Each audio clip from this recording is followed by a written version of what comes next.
Batu ginjal itu terbentuk bisa di dalam ginjal tersebut, bisa juga di saluran ginjal dan di kandung kemih.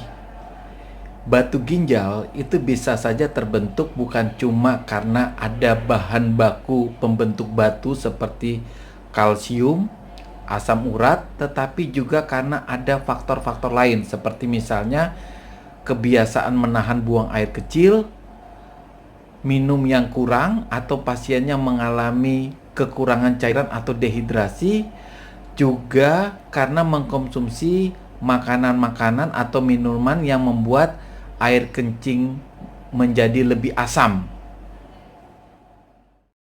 Hari ini kita membicarakan tentang keluhan nyeri pinggang, khususnya nyeri pinggang yang disebabkan oleh adanya batu pada saluran saluran kemih ya, atau dari ginjal sampai tempat keluarnya yaitu uretra.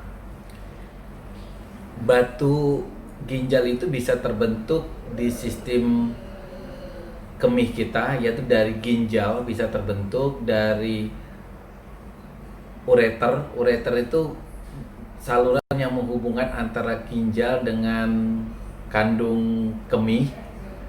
Kemudian dari bisa terbentuk juga di ureter, bisa juga terbentuk di kandung kemihnya.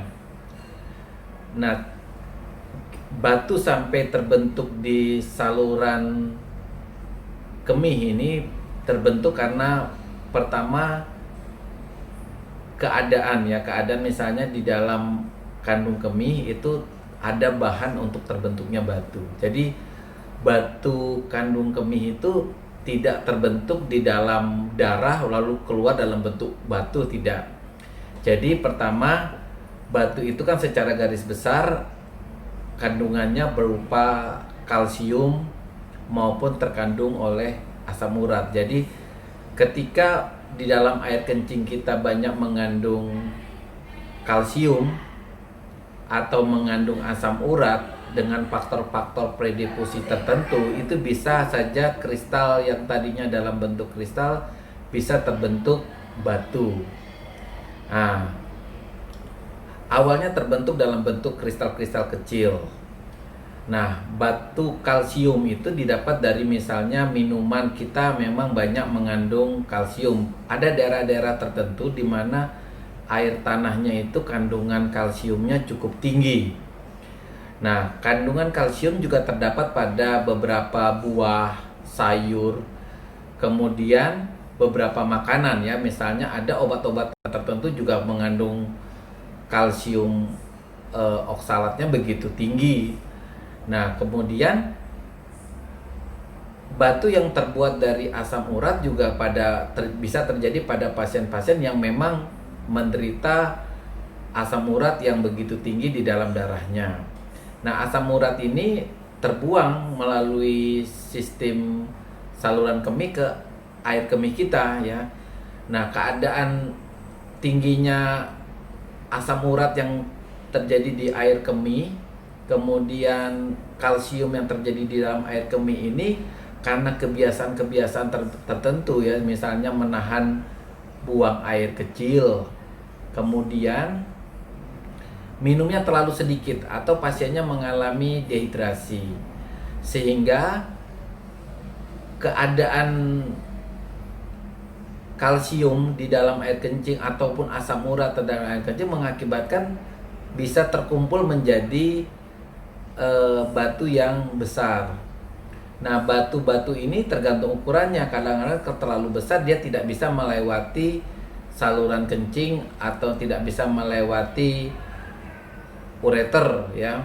Kalau dia tidak bisa melewati dan terpaksa dia melewati, itu bisa menimbulkan rasa keluhan nyeri yang begitu hebat sampai terjadi iritasi pada saluran kandung kemih, sehingga pasiennya bisa saja selain mengalami nyeri yang hebat juga bisa mengalami kencing yang berdarah.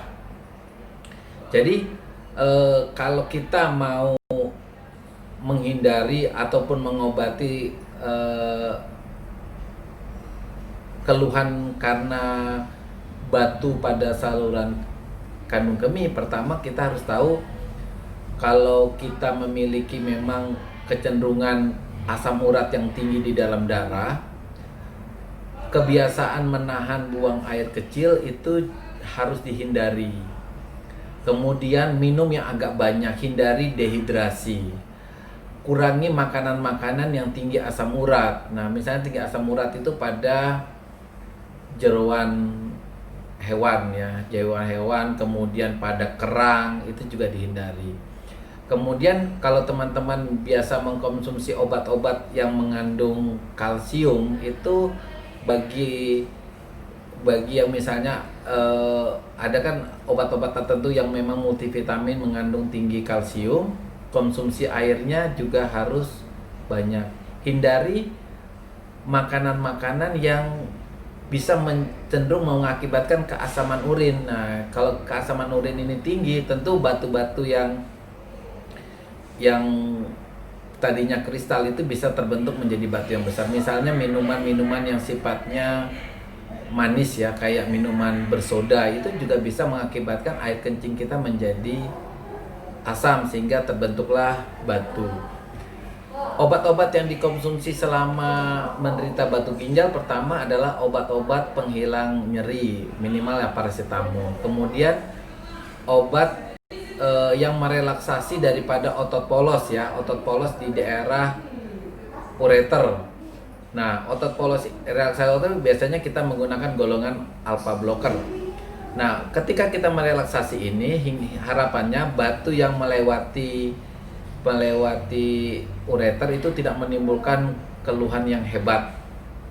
Jika perlu kita mengkonsumsi obat-obat tradisional yang dipercaya bisa menghancurkan batu. Misalnya kejibeling, kemudian mentimun, kemudian air lemon, buah tanjung, itu juga dipercaya bisa menghancurkan batu. Nah, kalau batunya demikian besar, walaupun kita sudah mengkonsumsi air yang cukup, mengkonsumsi penghancur batu, batunya juga tidak keluar, biasanya memang disarankan untuk melakukan tindakan yang lebih invasif ya, misalnya operasi, memakai gelombang ISWL dan sebagainya.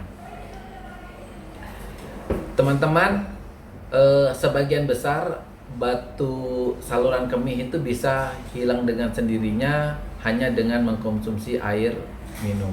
Tetapi penting sekali untuk mencegah jangan sampai terbentuknya batu pada saluran kencing dengan cara pertama, kebiasaan kita yang mungkin menahan buang air kecil itu dikurangi. Kemudian konsumsi air minum yang secukupnya, hindari dehidrasi. Jadi jangan biarkan diri tubuh kita mengalami dehidrasi. Kalau kita cenderung terkena batu saluran kemih, maka hindari mengkonsumsi vitamin C dosis tinggi. Kemudian hindari konsumsi vitamin D dosis tinggi yang biasanya digunakan untuk meningkatkan sistem imun, kita menggunakan vitamin D dosis tinggi. Kalaupun kita harus memakai obat-obat itu karena indikasi medis, kita jangan lupa mengkonsumsi air yang lebih banyak. Jangan biarkan kristal-kristal yang ada pada saluran kemih itu terbentuk untuk menjadi batu yang besar. Karena apa? Ketika batunya besar sampai tidak bisa melewati saluran kencing, itu bisa mengakibatkan air yang terbentuk pada ginjal nggak bisa keluar. Ketika dia tidak bisa keluar, maka terjadilah yang namanya hidronefrosis atau pembengkakan ginjal. Pembengkakan ginjal yang hebat, hampir seluruh bagian ginjal mengalami pembengkakan, itu bisa mengakibatkan kerusakan ginjal. Kerusakan ginjal baik yang bersifat sementara maupun kerusakan ginjal yang bersifatnya permanen yang membuat pasiennya bisa menjalani hemodialisa atau cuci darah karena fungsi ginjalnya sudah sangat menurun. Terima kasih rekan-rekan yang sudah mendengar arahan kesehatan hari ini. Jangan lupa untuk di subscribe, di like, dan diberikan komentar